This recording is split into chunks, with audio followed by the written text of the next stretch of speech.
Good evening and welcome to Market Watch.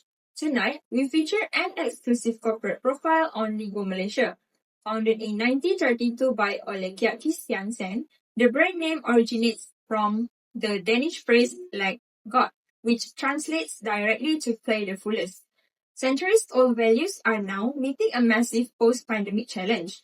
The critical shift from being primarily a goods maker to an experience-led engagement center. In Malaysia, Lego expanded its presence through certified stores and the establishment of Legoland Malaysia Resort in Johor, which became Asia's first Lego-themed family destination. Lego Malaysia has experienced significant organizational changes following the pandemic. The company had to adapt to changing consumer behavior, increase digitalization, and now workplace expectations. Centuries-old values are now meeting a massive post-pandemic challenge, the critical shift from being primarily a goods maker to an experience-led engagement center. That's right, Nurul. The Malaysian consumer market is undergoing major shift. The explosion of the experience economy combined with severe digital distractions has caused a widespread play deficit. Digital-first consumers have abandoned simplified transactions. They now demand true immersion, social affirmation, and deep experiential value, completely changing how retail operates. To tackle this, Lego Malaysia adopted an open system framework. Here, changing consumer desires serve as the environmental input. This input triggers an internal operational transformation, reforming staff capabilities and building immersive retail spaces. The final organizational output results in enhanced physical store footfall, stronger premium product sales, and long-term brand. Let's look at that internal transformation. Lego Malaysia successfully restructured its operational adaptation through three pillars. First is human capital reorientation, transforming traditional retail clerks into active brand ambassadors and community managers who run major events like the May the 4th celebrations at Sunway Pyramid. The second pillar is marketing and strategy realignment, which moves focus away from transactional marketing into content-rich experiential storytelling that triggers consumer nostalgia and fandom. Third is multi-channel integration, upgrading internal infrastructure so digital fandom flows directly into real-world store visits, ensuring tight collaboration between digital marketing and physical retail. This structural overhaul has yielded impressive organizational outputs. Lego Malaysia has effectively locked in key performance indicators, which are customer footfall has turned casual fans into interactive event participants, conversion rates on premium adult sets have jumped, and an ongoing feedback system pumps data back into the operations. Let's head over live to our field reporter at headquarters for the internal workplace side of the story. Thank you, studio. I'm standing live outside Lego Malaysia headquarters. While external numbers are climbing, internal change brought several workplace friction.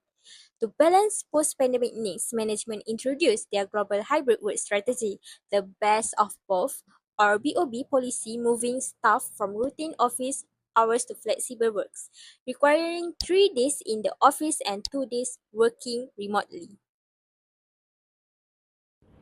The core issue with the best of both or BOB policy was that it only stated how many days to come in, but failed to dictate exactly which days to choose. This lack of structure led to highly mixed up schedules and team communication silos. It replaced natural face-to-face team interactions with text message overload and fragmented workflows. This immediately created the empty office problem and dropping attendance. When needed, employees show up to the office only to discover that specific teammates they had to coordinate with were working from home. This created a frustrating cycle, which is people choose different days. The office felt completely empty. Commuting felt like a massive waste of time, so staff started staying home even more. Let's look closer at that step. Its outcomes. Expert 3. What is the ultimate data-driven verdict on these operational adaptations? We systematically broke it down via a 7-step change process. Step 1 was to diagnose issues, cross-referencing external consumer trends with internal employee feedback to isolate the core work silos. Step 2 was to share diagnostic feedback, utilizing clear, non-blaming leadership communication to articulate the gaps and foster urgent shared awareness. Step 3. Focus on managing resistance, whereby management address concerns openly, promoting transparent dialogue and actively redefining the office as a collaborative hub, not just a desk. Moreover, in step 4, cross-team collaboration co-created solutions, launching implementation plans for customer marketing and a structural mechanism called the leadership paradise that features overlapping shift scheduling. Then came step 5, implement changes, where LEGO rolled out 3 core initiatives integrating dual digital and physical channels while transforming employees' role. Step 6 means we measure outcomes, evaluating activities across 3 specific metric categories. First, store footfall increases.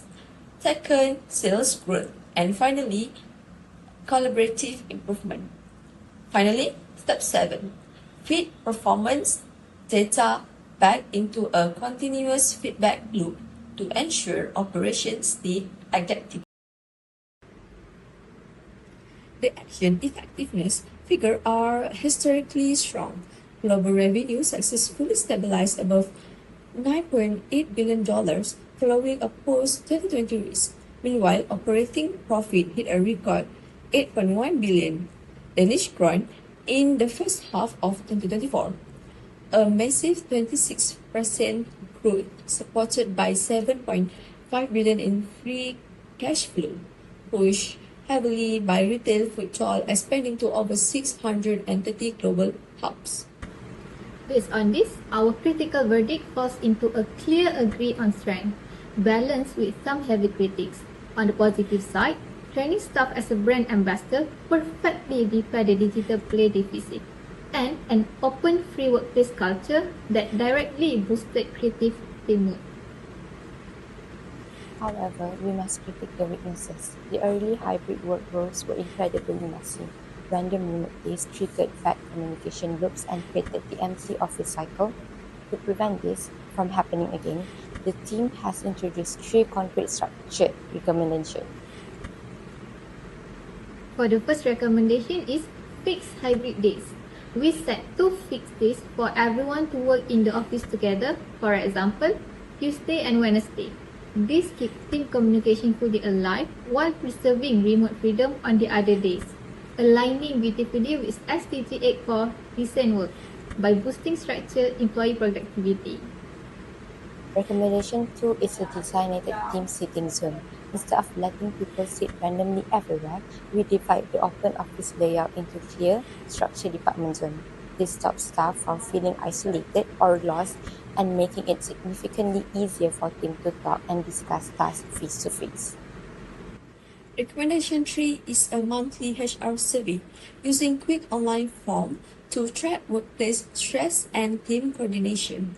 This directly supports SDG 3 for good health and well-being by monitoring office friction and protecting employees' mental health before issues worsen.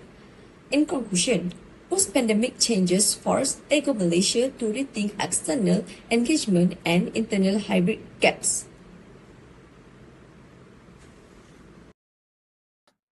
True growth requires listening to staff feedbacks and changing quickly. Thank you, everyone. Back to you in the studio. True growth requires Thank you listening for to that detailed live report from the field. It is absolutely clear that LEGO Malaysia's ability to align upward customer experiences with strict, highly structured internal hybrid workflows served as a masterclass in modern operational resilience. Perfectly stated, Nurul. By systematically resolving policy friction and protecting employee well-being, they have proven that corporate growth is built from the inside out. That wraps up our Market Watch Special Corporate Report for tonight. Thank you for tuning in and have a wonderful evening.